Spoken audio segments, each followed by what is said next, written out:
నేను anti హిందువునట, secular కుక్కనట, నాకు రాముడి పేరు చెప్పే అర్హత లేదట, మాల వేసుకునే అర్హత లేదట. ఒక పేదవాడికి సపోర్ట్గా మాట్లాడినందుకు ఇలాంటి కామెంట్స్ పెడుతున్నారు. నోరు తెరిస్తే పక్క మనిషిని అమ్మ నా బూతులు తిట్టే నీకు బ్రో రాముని పేరు పలికే అర్హత లేని నాకు కాదు.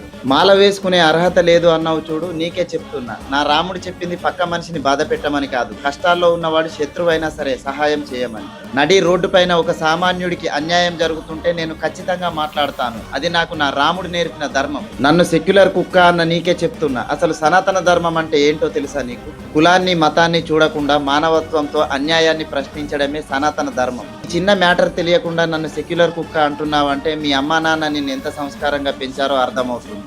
ధర్మాన్ని కాపాడడం అంటే మనుషుల్ని మానవత్వాన్ని కాపాడడమేనని నా రాముడు అన్నాడు. ఒక్క కోవా అనే కాదు, మీరు తినే ఏ ఫుడ్లో అయినా సరే కెమికల్స్ కలుస్తున్నాయని అనుమానం వస్తే ఫుడ్ సేఫ్టీ అధికారులకు కంప్లైంట్ చేయండి. ఇతననే కాదు, దేశంలో ఎవరిపైనైనా సరే తీవ్రవాదులతో సంబంధం ఉంది అని గనక మీకు తెలిస్తే వెంటనే పోలీస్ కంప్లైంట్ ఇవ్వండి. ఇంటరాగేషన్ చేసి వాళ్ళు డిసైడ్ చేస్తారు ఏది నిజమో ఏది అబద్ధమో. అంతేగాని మొబైల్ ఫోన్ చేతిలో ఉంది కదా అని ఇష్టం వచ్చినట్టు ఎవరిని పడితే వాళ్ళని దేశద్రోహి అని ముద్ర వేయకండి. ఏంటి దేశద్రోహి అని ఆరోపణలు చేయడం తమాషాగా ఉందా? మీ మాటలకు అతను మనస్తాపానికి గురై నిజంగానే దేశద్రోహి అయ్యాడు అనుకోండి, దాని రెస్పాన్సిబిలిటీ ఎవరు తీసుకుంటారు? మీరు తీసుకుంటారా? చివరిగా ఒక్క మాట, నేను రాజ్యాంగాన్ని ఫాలో అవుతూ నా ధర్మాన్ని బలంగా నమ్ముతూ పక్క మతాల ధర్మాలని గౌరవిస్తాను.